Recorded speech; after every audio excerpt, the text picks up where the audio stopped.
Está entrando no ar o programa Obras de Pedro de Camargo. Produção e apresentação Moisés Santos.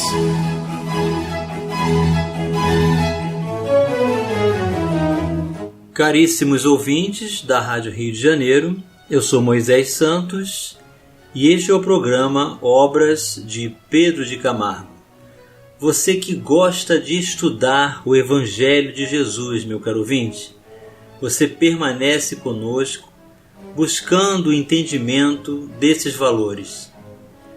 Precisamos, meu caro ouvinte, alimentar a alma através desses suprimentos do amor do Evangelho de Jesus, tanto quanto administramos a sede, a fome, o cansaço do corpo físico.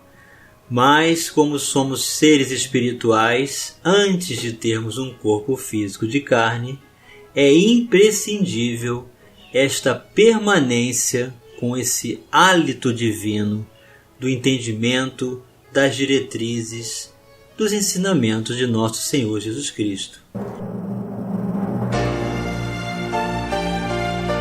Diretrizes libertadoras.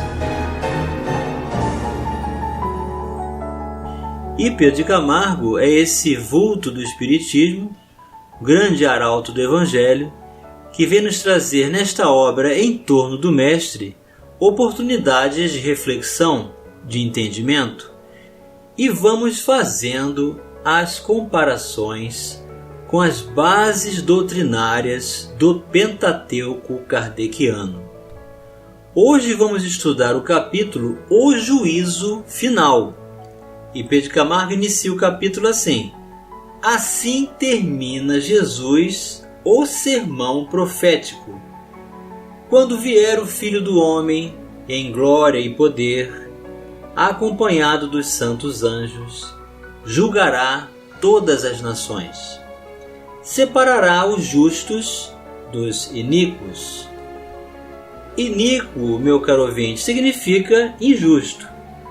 Como o pastor separa as ovelhas dos cabritos. À direita ficarão os escolhidos, à esquerda os rejeitados.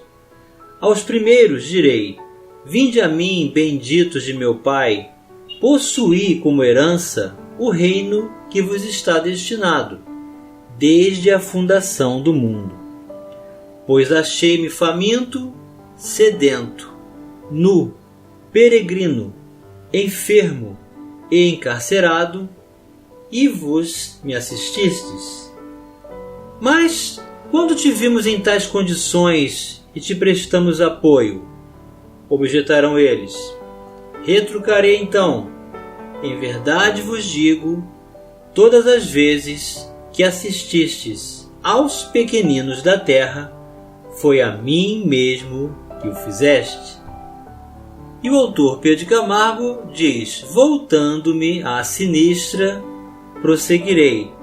Ou seja, retomando o sermão profético, Jesus continua dizendo: apartai-vos de mim, réprobos, para o fogo eterno, aparelhado para o diabo e os seus anjos, porque me vi faminto, sedento, nu, peregrino, enfermo e encarcerado, e jamais me valeste. Nunca, Senhor, te vimos sob tais condições e te abandonamos, dirão eles. Responderei abertamente: em verdade vos asseguro que sempre que voltaste as costas aos pequeninos da terra, foi a mim mesmo que o fizeste. Lembrando, meu caro ouvinte, que a palavra diabo significa opositor, e os seus anjos, refere-se aqui o texto, aos espíritos afastados do bem, temporariamente. Vamos elucidar este verso. Elucidando conceitos. Do Evangelho segundo o Espiritismo, em seu capítulo 15, sob o título Fora da Caridade não há salvação, O item 3. Toda a moral de Jesus se resume na caridade e na humildade, isto é, nas duas virtudes contrárias ao egoísmo e ao orgulho. Em todos os seus ensinos, ele aponta essas duas virtudes como as que conduzem à eterna felicidade. Bem-aventurados, disse, os pobres de espírito, isto é, os humildes, porque deles é o reino dos céus. Bem-aventurados os que têm puro coração. Bem-aventurados os que são brandos e pacíficos. Bem-aventurados os que são misericordiosos. Amai o vosso próximo como a vós mesmos. Fazei aos outros o que quererias vos fizessem. Amai os vossos inimigos. Perdoai as ofensas, se quiserdes ser perdoados. Praticai o bem sem ostentação. Julgai-vos a vós mesmos, antes de julgardes os outros. Humildade e caridade. Eis o que não cessa de recomendar e o de que dá, ele próprio, o exemplo. Orgulho e egoísmo. Eis o que não se cansa de combater e não se limita a recomendar a caridade. Põe-na claramente em termos explícitos como condição absoluta da felicidade futura. No quadro que traçou do juízo final, agora que Allan Kardec vai se referir à passagem trazida do sermão profético por Pedro de Camargo, deve-se, como em muitas outras coisas, separar o que é apenas figura, alegoria.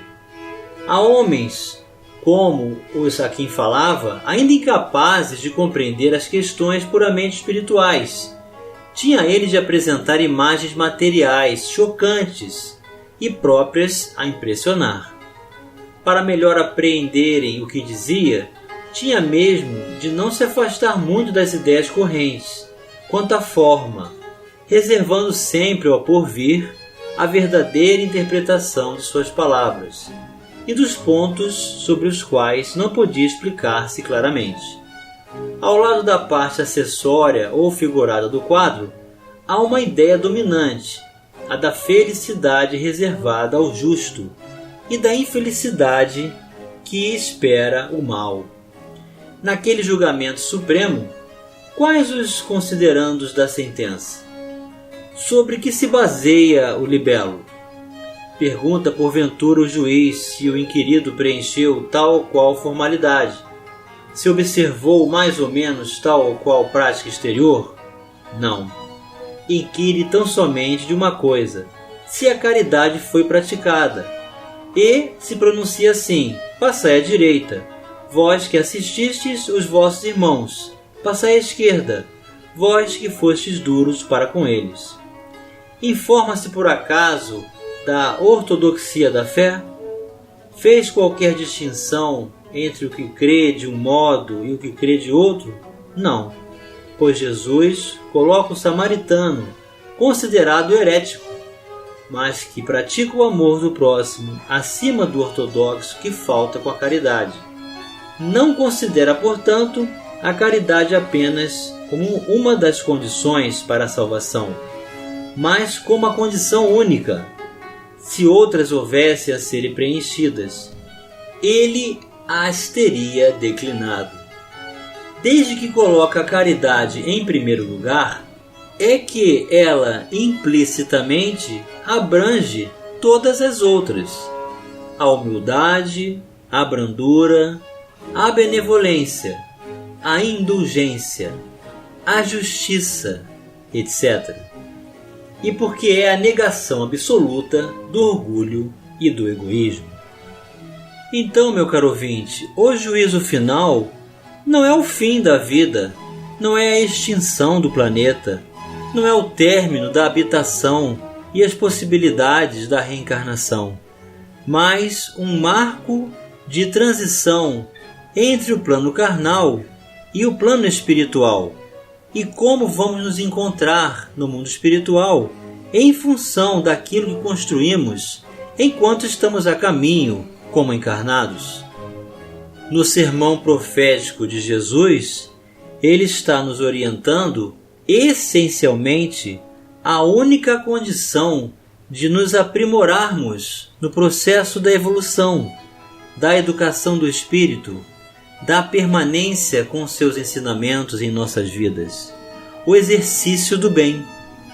A caridade, meu caro ouvinte, pode ser praticada materialmente quando doamos objetos, materiais, alimentos não perecíveis ou perecíveis, quando nos dispomos a servir, quando vamos às ruas oferecer alimento àqueles que estão em situação de rua temporariamente, quando ofertamos uma roupa, tudo isso é caridade material.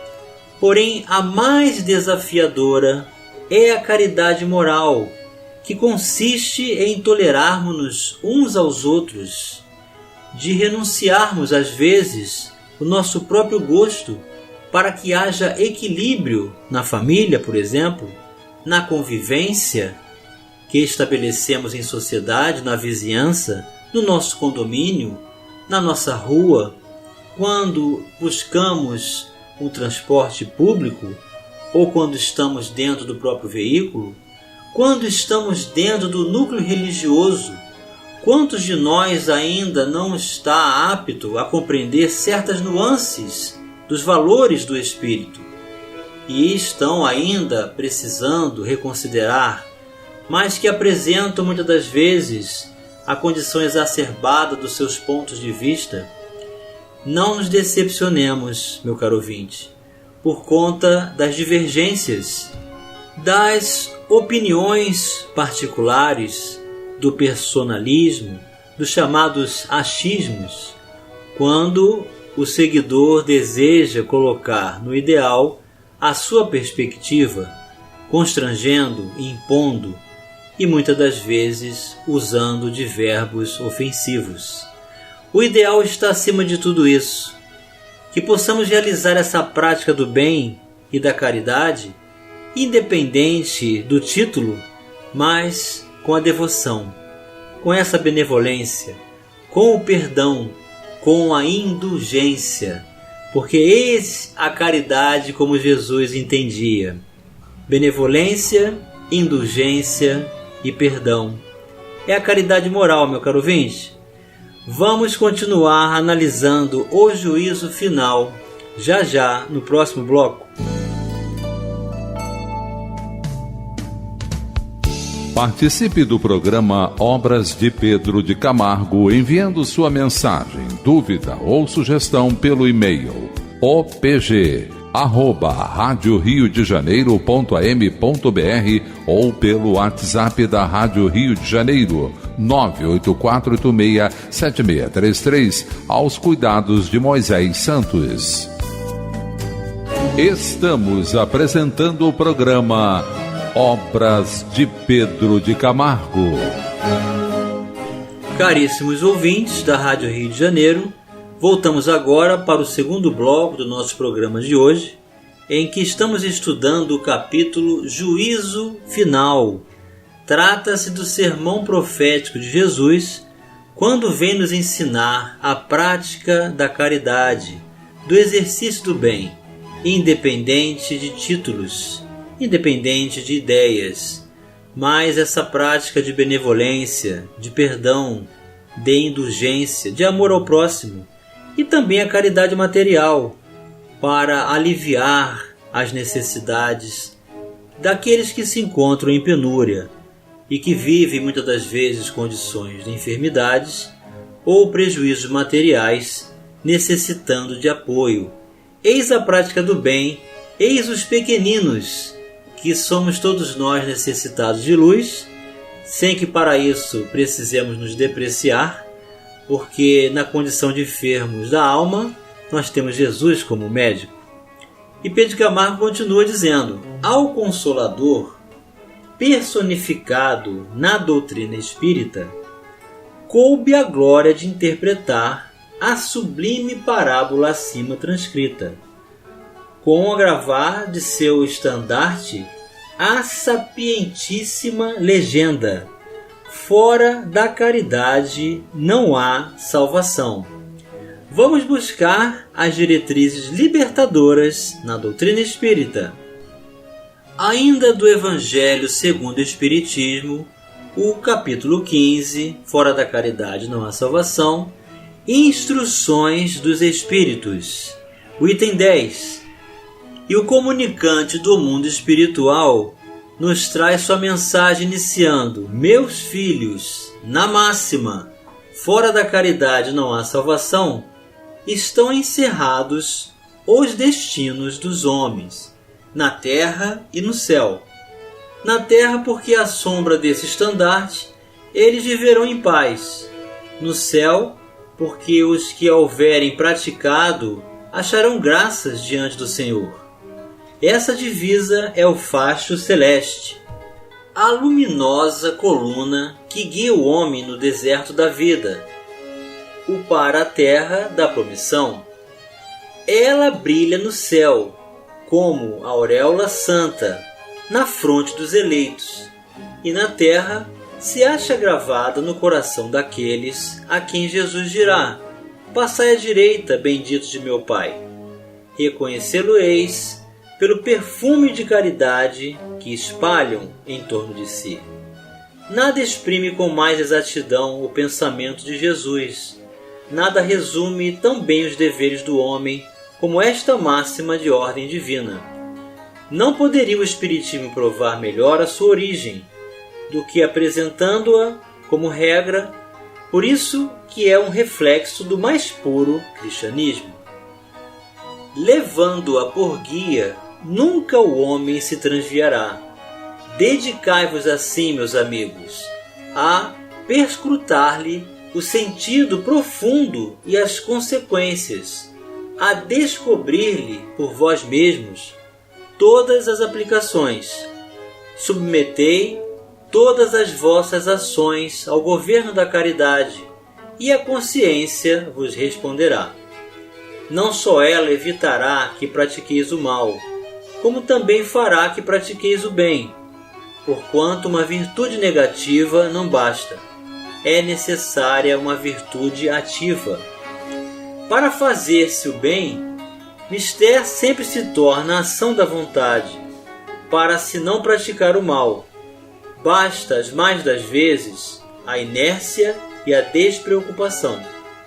Meus amigos, agradeci a Deus o haver permitido que pudesses gozar a luz do Espiritismo.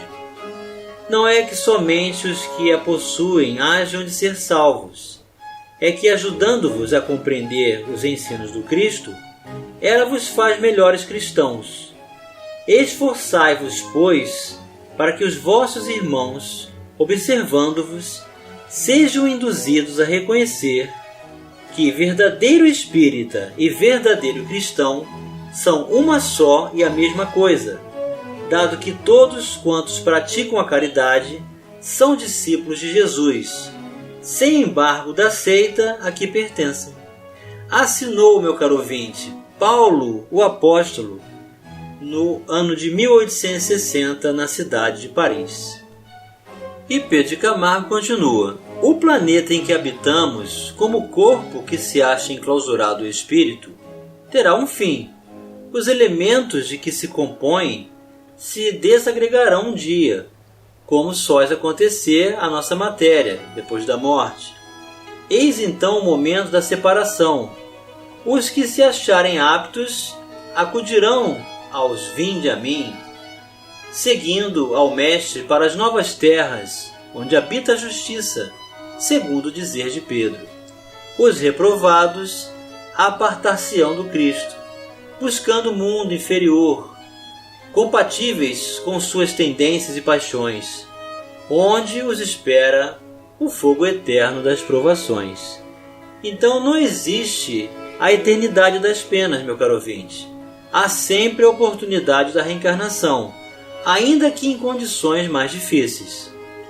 Aparelhado para vencer os caracteres rebeldes e obstinados no mal, até que se habilitem, como filhos de Deus, a herança paterna que para todos está destinada desde o início dos tempos, Então aqui Pedro de Camargo está falando da separação dos espíritos no tocante ao progresso dos mundos. Vamos elucidar estes conceitos. Elucidando o verso. Do livro A Gênese de Allan Kardec, o capítulo 17 trata das predições do Evangelho. O item julgamento final é o de número 63. O bem devendo reinar sobre a terra, é preciso que os espíritos endurecidos no mal e que poderiam aí levar à confusão os sejam excluídos. Deus os havia deixado o tempo necessário a seu melhoramento, mas o momento em que o globo deva se elevar na hierarquia dos mundos, pelo progresso moral de seus habitantes, estando chegado tal tempo, como espíritos e como encarnados, se-lo-á interdito aquele que, não tendo aproveitado das instruções que eles tenham sido encarregados de receber, serão exilados em mundos inferiores, como foram outrora sobre a terra os da raça adâmica, ao passo que serão substituídos por espíritos melhores. É esta separação a qual presidirá Jesus, que é ilustrada por essas palavras do juízo final: os bons passarão à minha direita, e os mordazes à minha esquerda. Como se vê, a grande dificuldade está em vencermos o egoísmo. Ela é a causa de nossa perdição. Para vencê-lo, precisamos cultivar o amor. O amor que é a caridade compreendida em sua íntima essência, representa a escada de Jacó, que nos há de conduzir aos páramos celestiais. Jesus nada pede para si. Não quer catedrais suntuosas, nem hosanas, nem homenagens, nem vanilóquios. Vanilóquios, meu caro ouvinte, são palavras ocas. Ele tem em si mesmo a glória e o poder. De nós, da terra, nada precisa, nada deseja. Quer apenas que nos amemos uns aos outros, vivendo como irmãos, solidários com aqueles que ao nosso lado lutam e sofrem. E chegou o momento, meu caro ouvinte, de você receber a mensagem do Mestre. Mensagem do Mestre. Vinde a mim, todos vós que estáis aflitos e sobrecarregados, que eu vos aliviarei. Tomai sobre vós o meu jugo, e aprendei comigo, que sou brando e humilde de coração, e achareis repouso para as vossas almas. Pois é suave o meu jugo e leve o meu fardo. Mateus capítulo 11, versículos 28 a 30. Eis o convite de Jesus para todos nós, meu caro ouvinte. Não para tirar de nós o que é necessário cumprir diante do nosso dever, a parte que nos cabe, mas para nos oferecer a coragem, a fortaleza moral, o entendimento dos valores do Espírito, e fortalecidos no bem, no exercício da caridade, nós possamos nos aliviar diante das consequências das próprias escolhas, do próprio caminho realizado por conta da construção do próprio destino. Então Jesus nos convida, a todos nós, aflitos e sobrecarregados, necessitados de luz, enfermos da alma, para realizarmos todo o bem possível. E com ele permanecer, confiantes de que para o Mestre, meu caro ouvinte, é muito fácil fazer com que os espíritos que não estejam mais em condição de seguir o curso do destino que a Terra tem por condição natural de evolução, não reencarne mais e reencarne em outro orbe. Ninguém será condenado para a eternidade, mas a todos serão dadas as condições necessárias, no nível necessário da própria rebeldia ou da obediência e da resignação. Que possamos escolher com Jesus toda a libertação do mal e com ele permanecer em oração, em entendimento e busca constante como sentido de vida, hoje e sempre. Um grande abraço e até o próximo programa. Você ouviu o programa Obras de Pedro de Camargo. Produção e apresentação Moisés Santos.